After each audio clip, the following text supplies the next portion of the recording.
Mga kabarangay, ang buhay natin ay isang paglalakbay. Sa bawat araw ay bagong eksplorasyon, bagong tanawin, bagong mga tao ang ating nakakasalubong. Walang tigil ang ating pag-usad dahil yun lamang ang tanging paraan para tayo ay mabuhay at matuto. At kagaya ng isang paglalakbay, may mga makikilala tayong mga tao na sasabay sa ating biyahe. Magiging bahagi sila ng mga bago nating karanasan o di kaya ay magdudulot ng mga leksyong habang buhay nating dadalhin sa ating puso. Ngunit may ilang mga taong hindi nakatakdang palagi nating makasama. Ganon naman talaga ang buhay. Walang isang bagay na permanente. Pero sa bawat pag-inog ng mundo, ay tuloy pa rin ang ating biyahe hanggang sa huling araw ng itinakda para sa atin. Ang hamon ay kung paano natin gagawing makabuluhan ang ating hiram na oras sa mundong ito. Magandang araw mga kabarangay, ito po ang inyong Papa Dudot. Maraming salamat at kasama ko na naman kayo para matuklasan ang kwentong pinadala sa atin ng isa nating kabarangay na nais magbahagi ng kanyang mga naging karanasan sa atin. Sabay-sabay po tayong mag-antabay dahil heto na ang inyong pinakaabangang kwento ng pag-ibig, buhay at pag-asa. Napakahimbing ng aking tulog at tahimik na ang gabi. Si Nanay, naririnig kong naghihilik dahil manipis lang naman ang plywood na pader na naghihiwalay sa kwarto namin. Ang mga kapatid ko ay tulog na sa aking tabi nang biglang may narinig akong isang malakas na katok sa pintuan. Ayokong maistorbo ang tulog nila kaya ako na mismo ang kaagad na tumayo para tingnan kung sino ang kumakatok. Buksan ninyong pinto.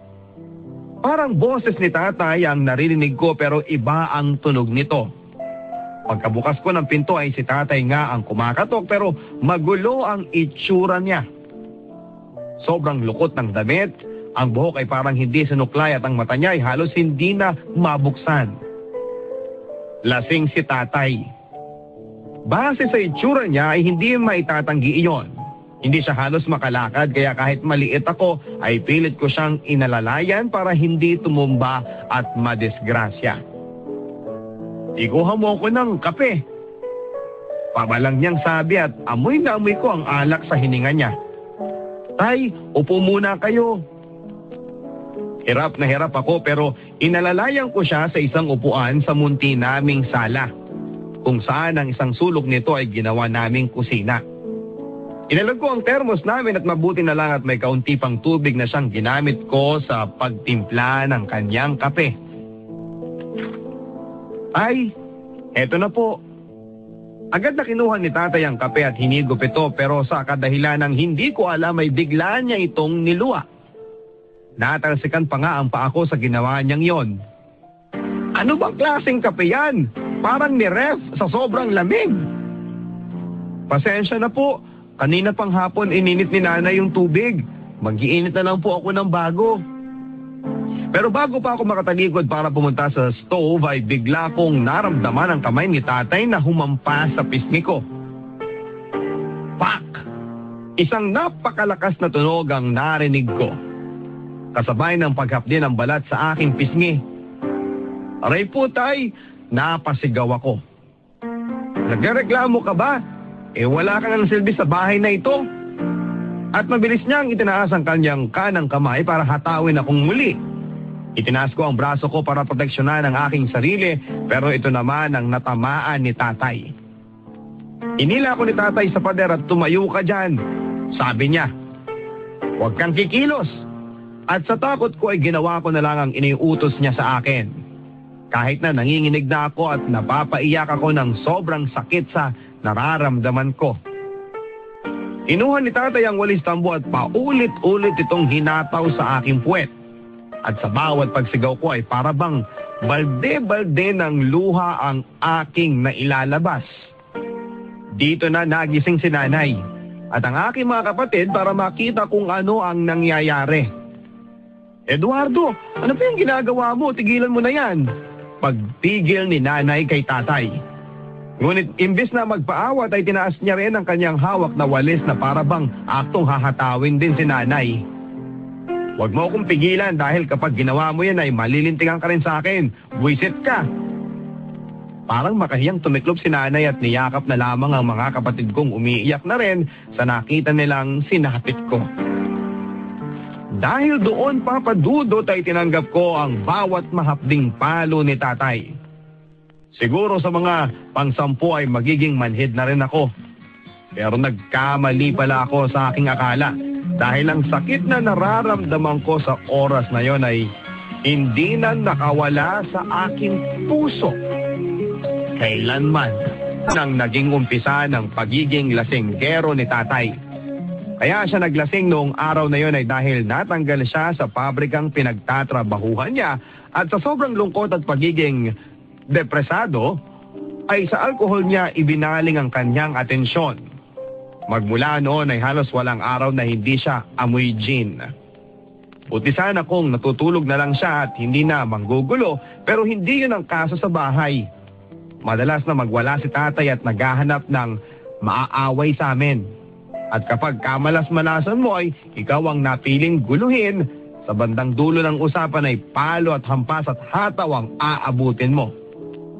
Si nanay nga ay naghahanap na rin ng pagkakakitaan para lang maitawid ang pang-araw-araw naming mga gastusin.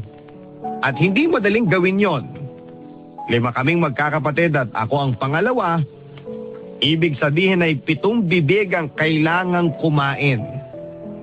Wala namang pinag-aralan ng aking mga magulang kaya hirap na hirap talaga silang makahanap ng trabaho. Si tatay naman ay nawalan na rin yata ng interes na mag-apply kaya wala siyang silbi sa bahay. Yon ang madalas na sabihin ni nanay sa kanya. Wala kang silbi sa amin, Eduardo. Pabigat ka dito. Bakit hindi ka bumangon dyan at maligo, maghanap ng trabaho? Imbis na maglasing ka maghapon. Yun ang paulit-ulit na litanya ni nanay na memoryado ko na at pati na rin siguro ang mga kapitbahay naming nakakarinig sa kanyang pagsisisigaw ng halos araw-araw. Dahil sa aming matindi pangangailangan ay nagumpisang tumanggap si nanay ng labada mula sa mga kapitbahay. Hindi pa rin sapat ang kinikita niya doon kaya minsan ay pumupunta pa siya sa kabilang barangay para maghanap ng kukuha sa kanya. Naaawa ko kay nanay pero wala naman akong magawa kahit na gustuhin kong makatulong dahil masyado pa akong bata. Naramdaman ko ang sobrang kahirapan namin noong isang gabi na umuwi si nanay at may dala siyang plastic na naglalaman ng aming hapunan. Wala pa si tatay noon kaya nagmamadali siyang maghanda ng aming kakainin. Maigi na tong tayo na muna dahil kapag dumating ang tatay ninyong inutil, makikihati pa yun sa atin. Inilabas niya ang 2 piraso ng tuyo at isang pack ng noodles. Nakasaing na ako dahil yon ang nakatokang responsibilidad sa akin sa bahay araw-araw. Nakaabang na kami habang nagluluto si nanay dahil almusal pa ang huli naming kinain na 2 pirasong pandesal na pinaghatian pa. Naaamoy na namin ang nilulutong tuyo kaya takam na takam kami sa bawat paglanghap. Inahalo na ni nanay ang noodles sa isang kalderong kumukulong tubig. Ganun siya magluto, dinadagdagan ng sabaw para dumami ang isang pakete. Kain ang mga anak. Kinain na niya ang ulam at kami naman ay hindi maalis ang tingin namin sa pagkain habang hinahati sa 6 ang lahat. Pagpasensyahan nyo na yan ha. Yan lang ang kinain ng nanay ninyo kaya tiis-tiis muna. Nakita kong parang naiiyak si nanay habang binibigay sa amin ang aming hapunan. Pero hindi ko na pinansin dahil pilit siyang nagpapakatatag para sa aming lahat. Siguro naawa siya sa amin, sa kanyang sarili at sa estado ng buhay namin. Wala nang lakas ang mga kapatid kong mag-unahan para sa pagkain dahil maghapong kumakalam ang kanilang mga sikmura. Gutom din ako pero likas na siguro sa akin ang maging matapang at matatag, hindi lang para sa aking sarili kundi para sa aming lahat. Kailangan. At sa bawat subo ko ng kaperasong tuyo na puno ng tinik at sinabawang kanin na ubod ng tabang ay parang naiiyak na rin ako. Sa akin pa napunta ang pinakamatinik na bahagi ng isda. Pero hindi lang yan ang dahilan kung bakit ako naluluha. Bakit ba ganito? Ano bang nangyayari sa amin? Hindi naman ako naghahangad ng sobrang sarap ng buhay dahil hindi ko alam kung anong pakiramdam nun. Hindi ko pa nararanasan ng ganong klaseng mga pamumuhay. Wala akong karapatang asamin ng ganong bagay. Pero ngayon ay ramdam ko na ang sobrang hirap. Ang paghihikahos. Ang bawat paghilab ng tiyan. Habang pinagmamasdan ko ang mga kapatid kong gutom na gutom at sinisimot ang bawat butil ng kanin, ay nahabag ako ng gusto sa kanilang pinagdadaanan sa napakamura nilang edad. Hindi dapat kami ganito. Hindi ito ang nararapat sa buhay namin. Para sa amin o sa kahit na kanino. 15 years old ako noon. Isang araw ay ako lang ang naiwang tao sa bahay. Nasa harap ng bahay ang mga kapatid ko para makipaglaro sa mga kapitbahay at kahit mahigpit na bilin ng nanay ko na huwag silang palabasin ay hinayaan ko lang sila. Yun na lamang ang naisip kong pampalubag loob na maibibigay ko sa kanila. Mag-alas 5:30 na at ilang minuto na lang ay uuwi na si nanay kaya naghanda na ako ng sasaingin. Habang naghuhugas ako ng isang takal ng bigas na siyang paghahatian ng buong pamilya ay narinig kong humampas ang pintuan namin. Si tatay na malamang yon. "Lando! Lando!" sigaw niya. Napailing lang ako at napabuntong hininga dahil alam kong lasing na naman siya. Araw-araw namang ganun wala nang pinagbago. Ang masama pa nito ay nasanay na ako sa ganitong disposisyon ni tatay na dapat ay hindi yun ang ipinapakita niya sa amin. "Lando, nasaan ka ba? Bingi ka ba, bata ka?" Sana nga'y bingi na lang ako para hindi ko na narinig pa ang mga paninindak ni tatay. Nilapitan ko siya. "Ano po yun?" "Ipaganda mo ako na makakain. Gutom ako," sabi niya habang langong nakaupo sa upuan. Nagkakamot ng tiyan at halos nakasara na ang mata niya sa kalasingan. "Wala pa pong pagkain, tay. Wala pa si nanay pero maya-maya nandito na yon." Sa gusto kong kumain bakit ba? Ipaganda mo ko." Pabalang sabi niya. "Wala nga pong ihahanda. Ang hirap naman makaintindi Hindi ko alam kung bakit biglang lumabas sa bibig ko ang mga salitang yon pero nang sabihin ko yon ay agad akong nagsisi. "Anong sabi mo?" Galit na tanong ni tatay. "Wala po. Sabi ko walang pagkain." Pabulong lang na sinabi ko at halos hindi ko matignan sa mata si tatay dahil alam ko na kung ano ang mangyayari sa akin. "Akala mo kung sino kang magsalita ha?" Hinila niya ang kwelyo ko at para akong isang manika na napakadali lamang niyang namanipula. "Dapat sa'yo tinuturuan ng leksyon Kinuha ni tatay ang sapatos niyang luma na gawa sa balat at hinampas ito sa braso ko. Agad na naramdaman ko ang init at hapde. Ang sunod naman niyang pinagdiskitahan ay ang binti ko. "Dapa! Dapa ka sa sahig!" Wala akong magawa kundi sumunod sa utos niya at dito ay paulit-ulit niya akong hinataw gamit ang sapatos na yon. Hindi ko na maalala kung gaano katagal ang pananakit na yon ni tatay sa akin dahil parang naging blanco ang utak ko sa lahat sa tuwing ginagawa niya yon sa akin.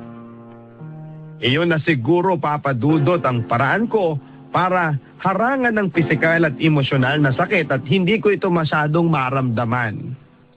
Kumikirot pa rin pero kahit na papaano ay sinusubukan kong kumbinsihin ang sarili ko na kaya ko ito. Na matatapos din ang lahat sa loob lamang ng ilang minutong parang oras ang tagal.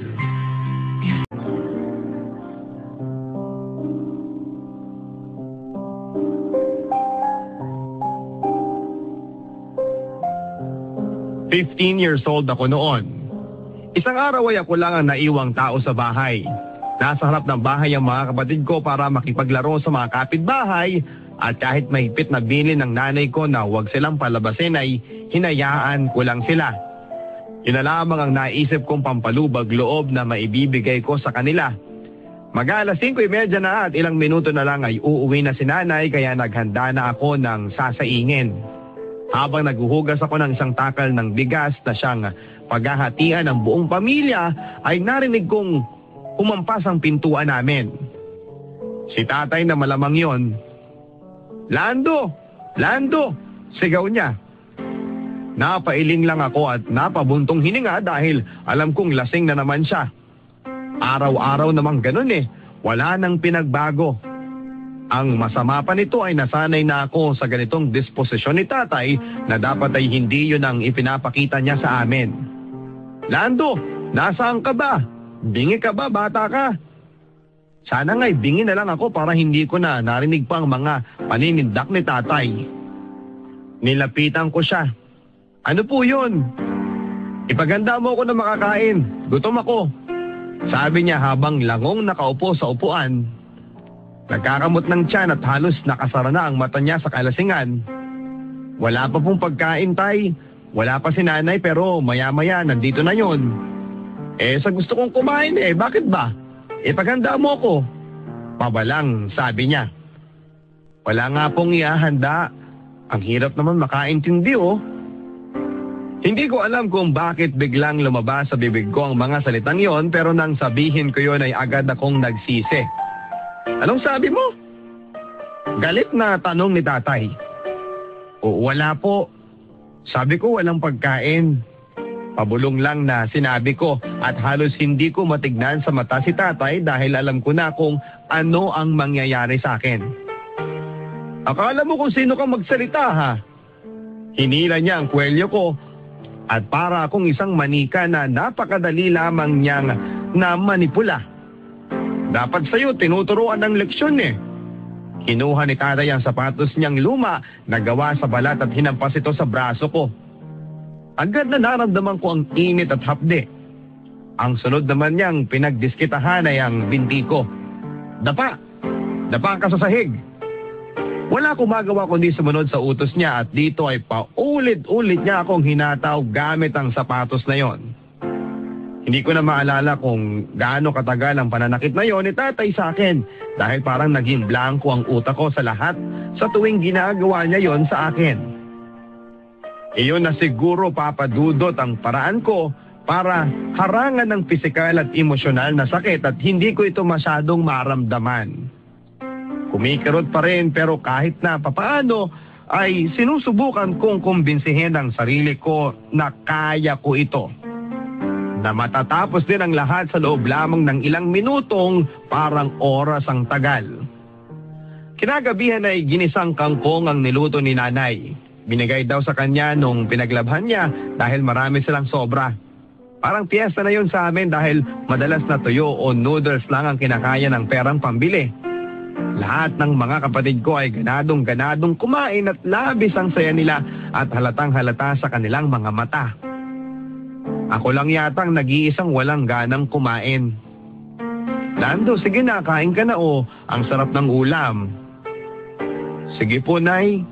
At pinilit kong sumubo ng kaunting kanin habang nakikita kong pinagmamasdan ni nanay ang mga paa ko sa braso.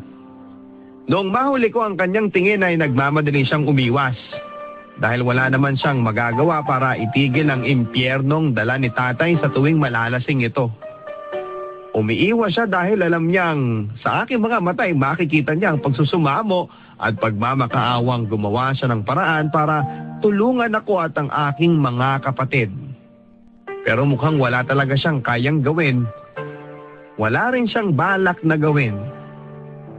Parang unting-unting nawawala na rin ang pag-asa ng aking puso na ang nanay ko ang magiging sagot sa aming mga suliranin na magkaroon siya ng lakas ng loob na itakas kami para makalayo sa bahay na yon.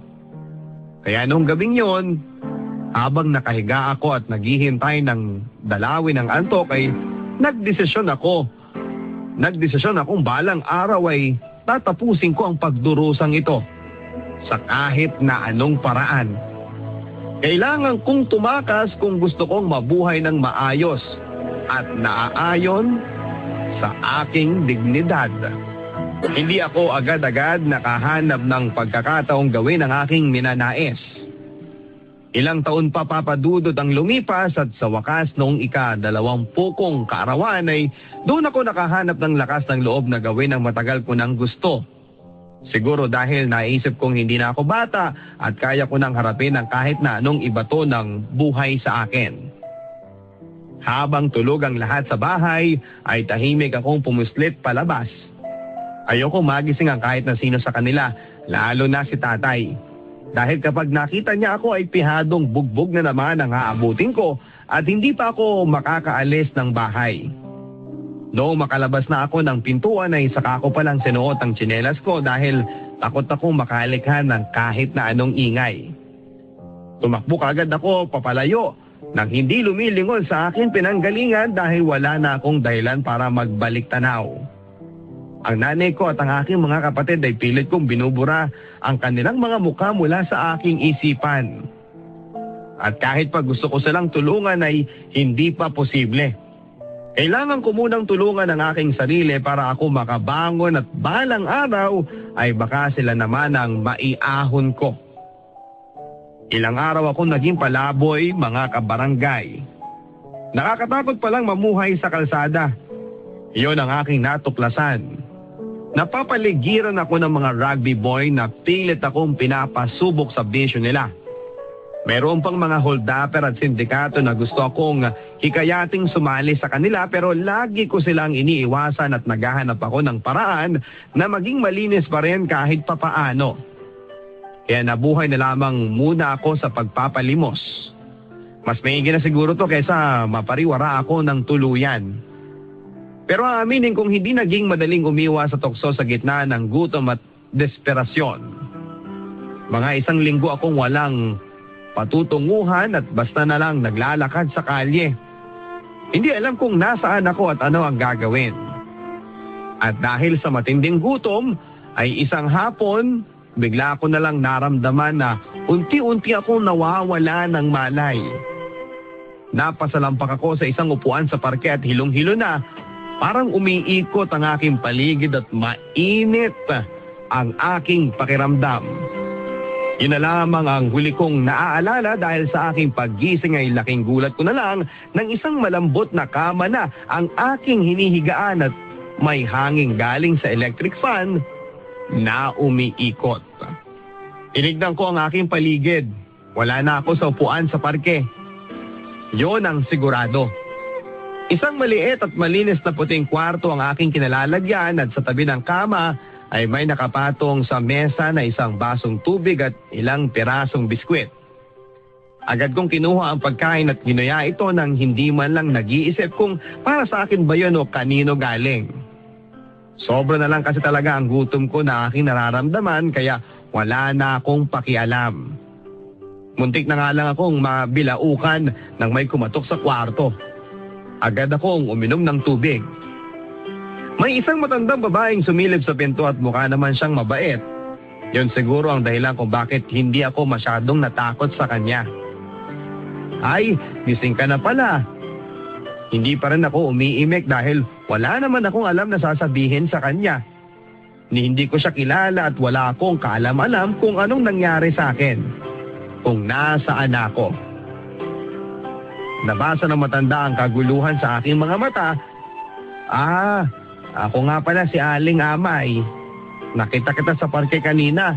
Halos hihimatayin ka na kaya nagpatulong ako sa mga pa-jack driver na daling ka dito. Nakakain ka pa ng kaunti kaso sa sobrang pagod mo ata ay nakatulog ka kaagad pagkatapos mong humigop ng kaunting sabaw. Nakangiti si Aling Amay. Mukha siyang mahabagin at kahit na hindi ako natatakot sa kanya dahil sa amo ng mukha niya, ay hindi ko naman alam ang sasabihin ko sa taong ito na hindi ko kilala. Kaya isa lang ang nasambit ko. Salamat. Dito ka na muna sa akin tumira dahil yung anak kong si LV, hindi naman dito umuuwi. Kailangan ko nang tutulong sa akin sa mga gawain. Pwera na lang kung may uuwi ang kapaiho. Meron ba? Umiling lang ako sa kanya. Sige, huwag ka na mag-alala. Ako na bahala sa lahat. Kaya magpahinga ka na muna ha.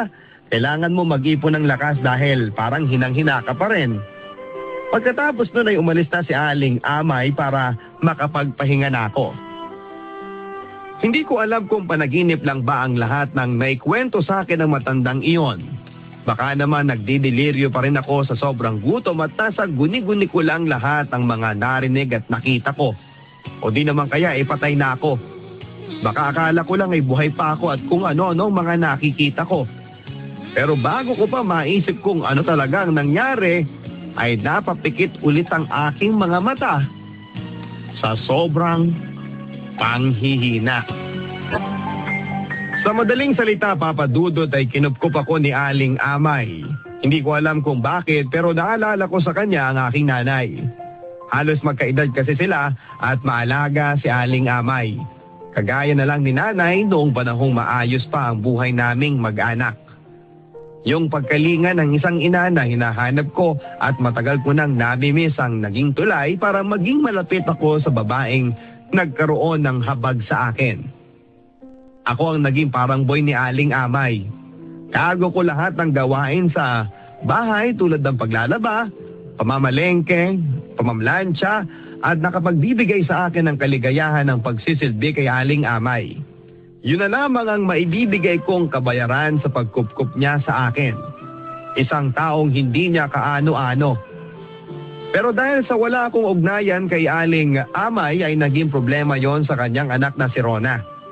Si Rona ay nagtatrabaho sa isang mall at nagbo-boarding house. Malapit doon kaya bihira lang siyang mauwi para kumustahin ang nanay niya. Pero sa tuwing makikita niya ako ay lagi niya akong pinag-iinitan. Sabado, dadalaw daw si Rona. Kaya naghanda ako ng arroz caldo para naman may maalmusal sina Aling Amay. Karaniwang kasing maagang dumadating yon. Mga alas 8 o alas 9, baka ito na ang paraan para makita ni Rona na hindi ako pabigat. Bagkos ay isa akong tulong para sa nanay niya. Baka sa pagsisilbi ko sa kanya ay maisip niyang hindi ko naman pinagsasamantalahan ng kabaitan ni Aling Amay. Kakatapos ko lang magluto kaya habang mainit pa ay inihain ko na sa kanila sa salas ang masarap na arroz caldo. Kain na kayo o bagay to sa panahon ngayon, medyo maulan. Matalim ang tingin ni Rona sa akin na para bang nandidiri siya sa akin. Salamat anak ha, sabi ni Aling Amay. Dito ay parang nagpantig ang tenga ni Rona at tumaas ang kilay niya kaya para makaiwas sa gulo ay pumasok ako ulit sa kusina. Pero laking gulat ko nang sumunod sa akin si Rona. Kinalabit niya ako kaya nilingon ko naman siya. Ano po yun? Mahinahon kong tanong. Alam ko kung anong ginagawa mo. Anong ginagawa? Naguluhan ako sa sinabing yon ni Rona. Gusto mo lang mahututan si mama ko at dahil sobrang bait niya ay hindi naman niya nakikita ang intensyon mo. Manggagamit ka. Papa Dudut, hindi na lingid sa kaalaman ko na yon ang tingin sa akin ni Rona pero nasaktan pa rin ako nang marinig ko iyon mula sa kanyang bibig. Hindi yun ang totoo. Gusto ko lang talagang makatulong sa mama mo para magpasalamat sa pagkupkup niya sa akin. Sabihin mo na ang lahat, pero alam ko kung anong klase ka. Kung ako sa'yo, umalis ka sa bahay at pabayaan mo na si mama. Manhid lang ang hindi magiging apektado sa mga akusasyon ni Rona. Hindi nga ako nakatulog magdamag dahil iniisip ko kung ano nga ba ang dapat kong gawin. Wala naman akong ibang matutuluyan pero kung magpapatuloy ako sa pakikitira kay Aling Amay ay baka naman masira ang relasyon nilang mag-ina. Yun nga lang ay hindi magiging madali ang lahat dahil si Aling Amay ay nasanay nang kasama ako at parang anak na rin ang turing niya sa akin. Naaawa naman ako sa kanya dahil matanda na, mahina na ito at ako na lang ang tanging nag-aalaga sa kanya. Sa dinami-daming satsat ni Rona ay hindi naman niya magawang manatili sa piling ng mama niya para alagaan ito. Kaya naman inisip kong tapangan ang aking sarili at isiping kailangan kong mamalagi sa bahay na iyon. Naging tama ang desisyon kong manatili sa bahay ni Aling Amay dahil 1 taon magmula noong kupkupin niya ako ay nanghina na siya. May sakit kasi siya sa kidney at masela ng kalagayan. Hindi ko siya iniwan kahit kailan hanggang sa huling sandali ng kanyang buhay. Hindi na ako pumunta sa libing para walang gulong malikha sa pagitan ko at ni Rona. At naisip kong baka nandun din ang iba pang mga anak ni Aling Amay na nagtatrabaho sa abroad. Sa halip ay nasa bahay ako, nagbalot ang aking ilang mga gamit sa kwarto at naghanda ng umalis. Ngayong wala na si Aling Amay, ang aking nanay-nanayan ay wala na akong dahilan para mamalagi sa bahay na yon. Ang sabi ni Rona, siya daw ulit ang titira doon kaya alam ko na dapat ang gagawin ko. Yon ang lumayas. Nung kunin ko ang aking mga damit mula sa cabinet ay biglang may isang sobrang nalaglag. Pinulot ko ito at nang tingnan ko ay may pangalan ko ito. Binuksan ko ang sobrang hindi naman selyado at nakakita ako ng maraming perang papel. Halos mabitawan ko yun dahil hindi ko alam kung saan galing ang pera. May isang maliit na papel at dito ay nakilala ko ang sulat kamay ni Aling Amay. Para sa iyo anak, kung ano man ang mangyari, sana makatulong sa iyo to. Magpakabait ka lagi at pagpalain ka ng Diyos. Nanay Amay. Naiyak ako habang binabasa ang sulat na yon dahil hanggang sa huling sandali ay sinagip ako ni Aling Amay. Inisip niya pa rin ako kung ano ang mangyayari sa akin. Kung hindi ba ako malalagay sa alanganin. Ngunit pinahid ko ang isang lumang panyo sa aking mga luha. Hindi ko gustuhin ni Aling Amay na maiyak ako. Kailangan kong magpakatatag kung kinaya ko ang mga naunang hamon ng buhay ko ay kakayanin ko rin ito. At dahil sa wala akong ibang mapuntahan ay naisip kong bumalik na sa aming lumang bahay. Panahon na rin siguro para kumustahin ko ang aking pamilya na matagal ko ng pilit na kinalimutan. Hindi naman ibig sabihin noon ay hindi ko sila mahal. Yun nga lang ay talagang wala akong ibang maisip na solusyon noon kundi ang talikuran muna sila. Noong kumatok ako sa pintuan ay kinakabahan ako pero ang totoo ay sabik din. Sabik akong makita ang aking nanay. Nami-miss ko na rin siya. Kaya noong pagbuksan niya ako ng pinto ay napuno ng emosyon ng aking puso. Nay! Lando! Ikaw ba talaga yan? Hinawakan niya ang mukha ko at saka hinalikan ang aking pisngi. Niyakap ko siya at dito na siya humagulhol. Matagal kong hindi naramdaman ang yakap ni nanay pero agad na nagbalik ang aking alaala ang lahat ng pag-aaruga niya noong maliit pa lamang ako. Kumusta na kayo, Nay? Nasaan na si tatay, ang mga kapatid ko? Yumuko si nanay kaya kinabahan ako. Bumilis ang tibok ng aking dibdib dahil mukhang hindi maganda ang magiging balita ni nanay sa akin. Ang mga kapatid mo ay wala na dito. Sina Edmar at Gary, napabarkada at ngayon ay hindi ko na alam kung nasaan sila. Nag-aalala nga ako kaya tinatanong ko lahat ng mga naging kaibigan nila pero wala pa rin silang alam. Si Relly at Alona, nasa abroad pero hindi ko na rin alam kung anong nangyari sa kanila dahil paminsan-minsan na lang sila gumagawa ng paraan para makausap ako. Ang bali-balita, nabuntis daw si Alona. Pero hindi ko alam kung totoo yon. Kung magpadala sila ng pera, madalang na rin kaya iniipon ko ng husto. Ang tatay mo, tuluyan na akong iniwan. Ilang taon na rin ang nakaraan pero mabuti na rin siguro yun para wala na akong sakit ng ulo. Pinilit ni nanay na ngumiti maging malakas at kahit na emosyonal na siya sa kanyang pagkukwento. Huwag kayong mag-alala, Nay. Nandito na ako ngayon. Patawa dahil hindi ko kayo kaagad na balikan. Pero nandito na ako. Huwag kang manghingi ng tawad, Lando. Ako dapat ang manghingi ng tawad sa inyo dahil hindi ko kayo na ipagtanggol sa tatay ninyong abusado. Naging mahina ako dahil akala ko hindi ko kayang wakasan ang pananakit niya sa atin.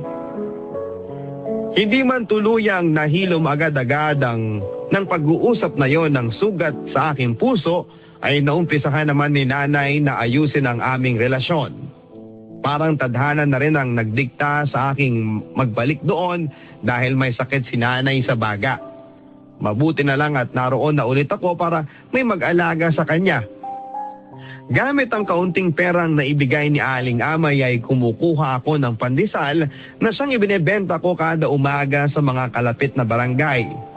Sa ganoong paraan ay magkaroon man lang ako ng kaunting kabuhayan. Kabuhayan na mahalaga sa puntong iyon na nangangailangan si nanay ng aking tulong at suporta. May mga araw, Papa Dudut, na kapag nagdadasal ako ay para bang nawawala na ako ng pag-asa. Pero tinitibayan ko ang aking loob at pilit na kumakapit sa aking paniniwala sa Diyos dahil wala naman akong ibang makakapitan sa buhay.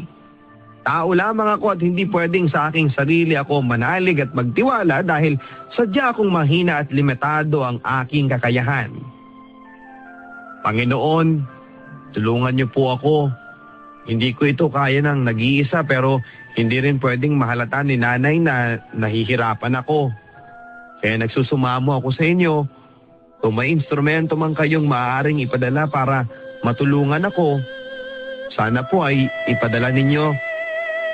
Kayo lang po ang tanging sagot ko sa aking mga suliranin. Napakabait talaga sa akin ng Panginoon, mga kabarangay, dahil ilang araw lamang pagkatapos kong sambitin ang mga salitang iyon ay dumating na ang sagot sa aking panalangin. Isang babaeng balingkinitan, maamo ang mukha at mukhang mahiyain ang nadatnang kong naghihintay sa labas ng aming bahay.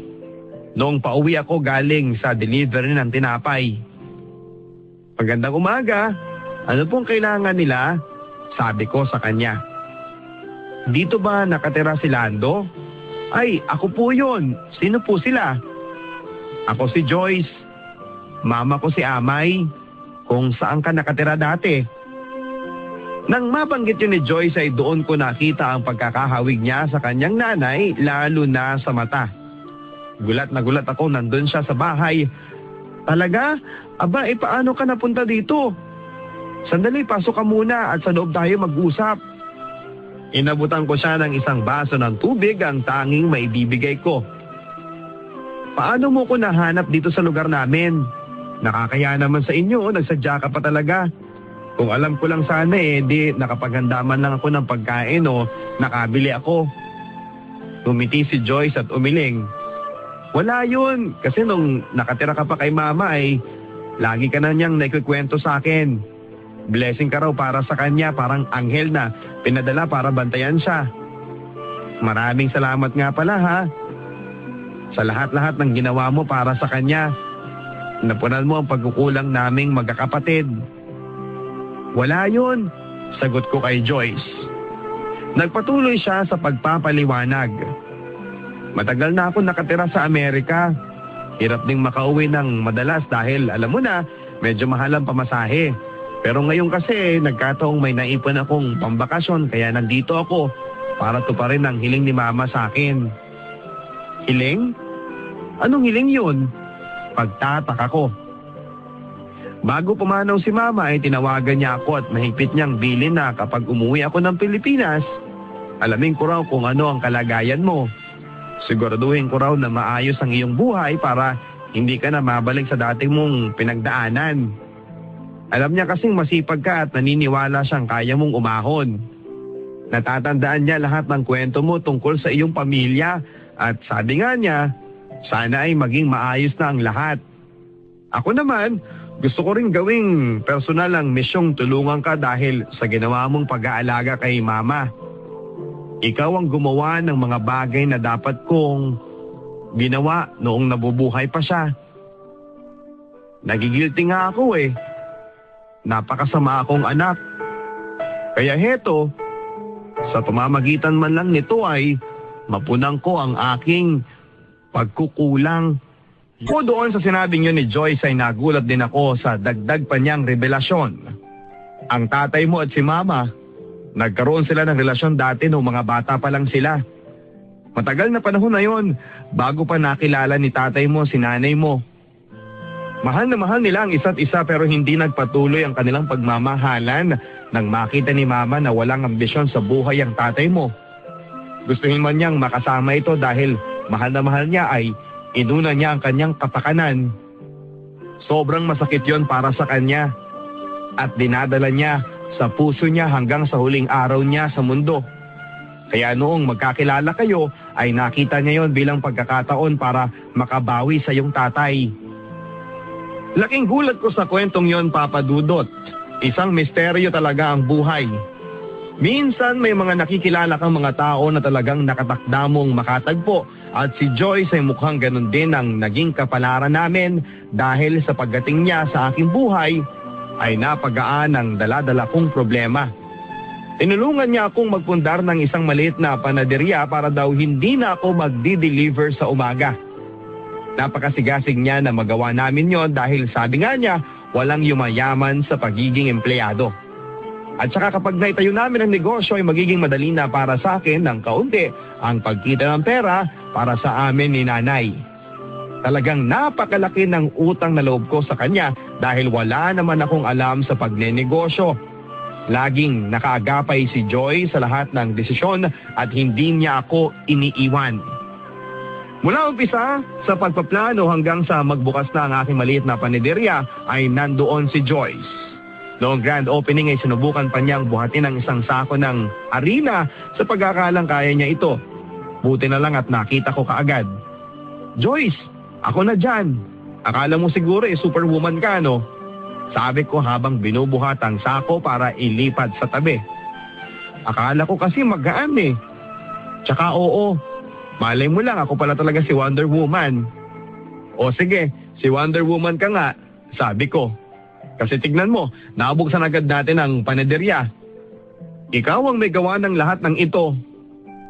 Inalalayan lang kita. Hindi ko alam kung anong gagawin ko kung wala ka sa buhay ko. Bigla na lang lumabas sa bibig ko ang mga salitang yon na kinagulat ni Joyce. Sige, dun muna ako sa titingnan ko baka may customer. Sabi niya habang nagmamadaling iwanan ako sa likod ng panaderya. Tanga-tanga mo lang talaga, Lando, bulong ko sa aking sarili. Sabi nga nila kapag nadulas daw ang dila mo ay malamang ay totoo ang sinasabi nito.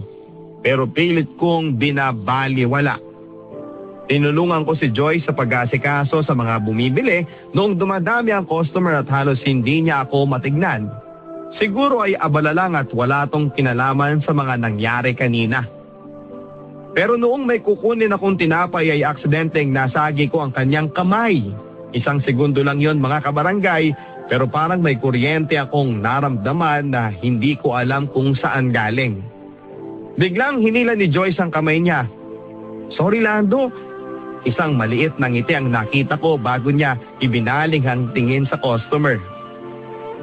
Ano pa po, ma'am? Nagpatuloy na rin ako sa ginagawa ko. Dito ko na rin napagtanto na may nararamdaman pala ako para kay Joyce. Mahigit pa sa pagkakaibigan. Ano ba ito?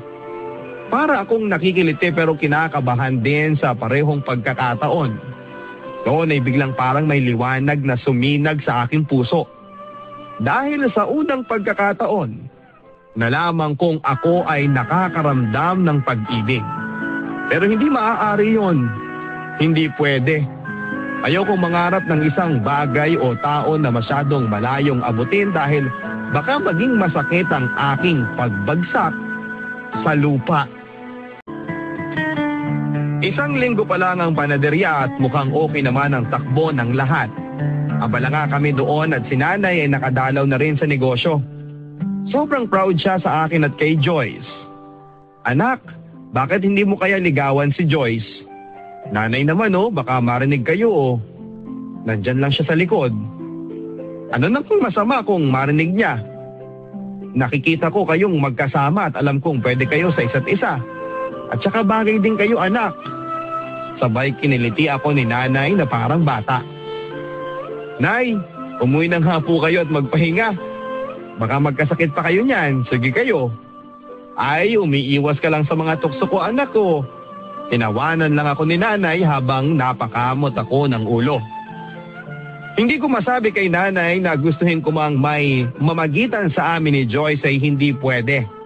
Dahil nagsabi na si Joyce na babalik siya ng Amerika pagkatapos ng 2 linggo.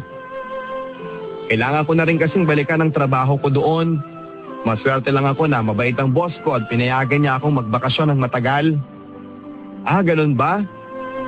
Noong marinig ko ang balita na yon ay siyempre, nagkunwari akong ayos lang kahit na ang totoo ay hindi naman. Good luck sa'yo dun ha. Mag-ingat ka lagi. Mukhang ayos naman kasi ang buhay mo doon. Kaya sayang din kung hindi mo babalikan. Pero ang puso ko ay sumisigaw na huwag kang umalis. Huwag mo akong iwanan. Dito ka na lang, Joyce. Pero wala naman akong maibibigay sa kanyang seguridad dahil hindi naman ako mayaman at nagsisimula pa lang ang negosyo ko na kasama siya sa pagtatatag. Wala akong maipagmamalaki sa isang babaeng kagaya ni Joyce. Nagsasara na ako ng panaderya nang biglang nagring ang cellphone ko. Si Joyce. Hello, Joyce? Lando, nasaan ka? Napangiti ako nang marinig ko ang boses niya. Nasa panaderya, nagsasara lang. Bakit, may kailangan ka? Wala naman. Aayain lang sana kitang kumain sa labas. Alam mo na, last day ko na dito sa Pilipinas kaya mamimiss ko ang mga Pinoy food. O sige, yun lang pala Mga 30 minutos lang tapos na ako sa panaderya. Halos makalimutan ko na pala papadudot na aalis si Joyce o pinili kong kalimutan yon. Kasi tinatago ko pa rin hanggang sa panahon na yon ang aking damdamin. Kapag tinago ko kasi ay iniisip kong hindi ako masasaktan. Maya-maya pa ay dumating si Joyce at umalis na kami papunta sa isang restaurant kung saan pwede kang magpaluto ng seafoods. Walang kaartihan sa katawan si Joyce.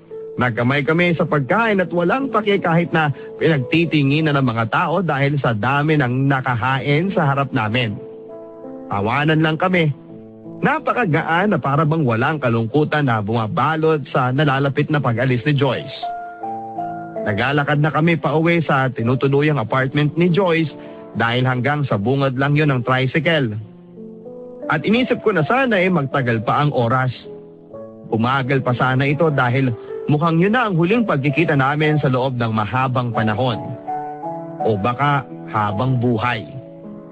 Ayokong isipin yon pero laging bumabalik sa utak ko ang takot dahil mawawala na si Joy sa buhay ko. Maraming salamat, Lando, ha? Ako nga ang dapat magpasalamat sa iyo dahil ang dami mong tulong na naibigay sa akin. Nakakahiya nga kasi sobra-sobra na. Hindi ko alam kung bakit pero magaan talaga ang loob ko sa'yo. Siguro nga ay dahil sa mama ko. Siguro dahil mabait ka. Siguro dahil ano, Joyce? Dito ay para siyang nataranta. Naku, wala lang yon. Sige na, sabihin mo na sa akin. Wala lang talaga yon, Lando. Pagpupumilit niya. Mapagkakatiwalaan mo naman ako Pero kung ayaw mo talagang sabihin, o sige. Noong nasa harap na kami ng apartment ni Joyce ay saka lang siya nagsalita muli. Lando, bakit hindi ka humabol sa Amerika? Doon kapag masipag ka lang gaganda ang buhay mo. Wala naman akong duda na kahit na anong trabaho kaya mong gawin dahil maabilidad ka. Amerika? Kaya ko ba yun, Joyce? Sa English nga, olads na ako Paano pa ako mabubuhay doon? Madali lang yun. Masasanay ka rin. At saka andun din ako para tulungan ka. Napaisip ako sa mga sinabi niya ni Joyce dahil marami akong naririnig tungkol sa mga nag-a-abroad at kung paanong umunlad ang kanilang pamumuhay dahil sa sikap at tiyaga. Pero may takot pa rin ako. Paano kung hindi ko kayanin? At saka may isa rin akong iniisip. Pero Joyce, paano si nanay? Walang mag-aalaga sa kanya. Isa pa kabubukas lang ng panaderya. Sandali, bakit mo ba sinasabi sa akin to? Bakit parang gusto mo kong ikayating mangibang bansa? Hinawakan lang ni Joyce ang aking kamay at kahit na hindi siya nagsalita ay ramdam ko ang kaba niya. Nakikita ko sa kanyang mga mata ang pag-aalinlangan na sagutin ang tanong ko. Lando, pwede tayong magsimula ng buhay natin doon ng magkasama. Maganda kong bagong lugar, bagong buhay, bagong mga pangarap at kaya nating abutin ang lahat ng iyon kung magkasama tayo sa Amerika. At isa pa, pwede naman nating kunin si nanay mo para makasama natin. Sa sinabing iyon ni Joyce ay biglang nabuo sa aking isipan ang isang imahe naming dalawa kasama ang aming mga anak at si nanay. May maayos na tirahan at disenteng buhay. Napakaganda ng imaheng iyon at doon ko lang naramdamang muli ang saya ng mangarap. Pero hindi ko pwedeng sagutin si Joyce agad-agad sa kanyang hiling sa akin. Pag-iisipan ko, sasabihin ko sa iyo kaagad kung ano magiging pasya ko. Pero sa ngayon nakatali ang puso at isipan ko sa aking nanay dahil kailangan niya ako. Pero sana, huwag mong isipin na hindi ka mahalaga sa akin dahil ang totoo, ngayon lang ako nakaramdam ng ganito para sa isang babae. Tumango lang si Joyce bilang tanda na naiintindihan niya ang aking mga sinasabi. Pero bakas ko sa kanyang mga mata ang lungkot. Inilikan ko lamang siya sa pisngi para magpaalam at umalis na ako. Sana tama itong aking ginagawang desisyon. Bagay nga kay Joyce ang pangalan niya dahil siya ang aking kaligayahan. Pero kahit nandyan na ang kaligayahan sa harap ko, mas pinili ko itong pakawalan. Ilang buwan na rin papadudot magmula nang umalis si Joyce patungo ng Amerika. Mag-iisang taon na halos, pero walang araw na lumipas na hindi ko siya naiisip. Para nga akong tanga kung tutuusin dahil ako naman ang tumanggi sa alok niya tapos ngayon ako ang nalulungkot at naghahanap sa kanya. Pero alam naman namin pareho ang sitwasyon. Sana'y nauunawaan niya ako ng tunay. May isang pagkakataon ngang nakadungaw lang ako sa bintana namin, nagmumuni-muni kung ano kaya ang nangyari kay Joyce nang lumapit si nanay. Anak, kapag wala na ako, alagaan mo ang sarili mo ha. Nay naman huwag kayong magsalita ng ganyan. Ang lakas nyo pa Pero ang totoo mga kabarangay ay matagal nang paulit-ulit si nanay sa kanyang mga habilin na para bang pahiwatig na iiwanan niya ako. Nitong nakaraang 6 na buwan kasi ay ilang beses na siyang naipasok sa ospital at parang nanghihina. Lando, nararamdaman ko na. Hindi na ako bata kaya wag mo nang ipilit na palakasin ang loob ko. Tumahimik na lang ako dahil hindi ko alam kung papaano sasagutin ang mga sinabing iyon ni nanay. Alam ko naman kahit papaano'y hadlang ako sa pagtupad mo ng iyong mga pangarap dahil hanggat nandito ako, hindi mo ako iiwanan. Nay, hindi po totoo yan. Napangiti si nanay. Anak, ayos lang. Alam ko ang realidad ng buhay natin. Pero isa kang mabuting anak sa akin. Lagi kong iniisip na napakaswerte ko dahil sa kabila ng mga pagkukulang ko at napagdaanan natin bilang pamilya ay hindi mo ko pinabayaan. Niyakap ko si nanay papadudot at hindi ko siya pinakawalan. Ang huli niyang sinabi sa akin noong araw na yun ay talagang tumatak sa isipan ko. Huwag mong sayangin ang oras mo, Lando. Gawin mo ang gusto mong pahalagahan ang mga taong importante sa iyo. Huwag mong kalimutang ipaalam sa kanila kung gaano sila kahalaga sa puso mo. Sa ngayon, papadudod ay iniisip ko pa rin po kung mangangahas ba ako mag-apply ng visa papuntang Amerika para makita si Joyce at makasama siya. Natatakot din ako dahil hindi ko naman alam kung nagbago ang pagtingin niya sa akin o hindi. Halos gabi-gabi ay tinitignan ko ang kaperasong papel na pinagkakatago-tago ko sa aking cabinet. Ang papel na naglalaman ng kanyang address at telephone number. Matagal ko na siyang gustong kausapin pero pinanghihinaan lang ako ng loob dahil baka masabik lang ako lalo na makita siya. Pero sa pagsulat ko ng aking kwento ngayon ay naisip kong masyadong maigsi ang buhay para magduda at matakot. Sa dinami-dami ng aking pinagdaanan ay marami na rin akong natutunan. At isa na doon ang sinabi ni nanay tungkol sa pagpapahalaga sa mga tao at bagay na nasa puso ko. Pagkatapos nitong aking pagsulat ay tatawagan ko na po siya para kumustahin at sana ay maging maganda ang takbo ng aming pag-uusap. At kung papalarin ay baka dalhin ako ng biyahe ng aking buhay sa Amerika, kung saan makakasama ko na ang una at huling babae na aking mamahalin. Ang inyong kabarangay, Lando. Ang paglalakbay sa buhay ay hindi madali. Maraming mga liko, harang at kung ano-anong maaaring pumigil sa ating pag-usad. Pero nabubuo ang tibay ng ating karakter at pagkatao sa kung paano natin lampasan ang mga pagsubok na ito. At pagdating naman sa mga taong ating nakakatagpo, gaya natin ay mga biyahero din sila. Mga biyahero dinadala ng agos sa kung saan man sila dapat naroon. Hindi natin sigurado kung hanggang kailan at hanggang saan natin sila makakapiling, kaya ipahayag natin ang ating pagpapasalamat at pagmamahal sa kanila sa abot ng ating makakaya. Sabi nga nila, it's all about the journey, not the destination. Kaya gawin nating makabuluhan ang bawat segundo, ang bawat pagkakataon dahil hindi natin maibabalik ito. At kapag nasa dulo na tayo ng ating paglalakbay, masasabi nating hindi natin sinayang ang ating buhay. Maraming salamat, Lando, sa iyong pagbubukas ng iyong buhay para sa ating mga kabarangay. Marami sa inyo ang tiyak na naluhan, napangiti at naantig ng ating episode ngayong araw. Kung nais ninyong maging tulad ni Lando na magbahagi ng inyong kwento, ipadala lamang po sa GMA Network EDSA Corner Timog Avenue, Diliman, Quezon City. Huwag kalimutang ilakip ang mga impormasyon tungkol sa inyo tulad ng cellphone number at address.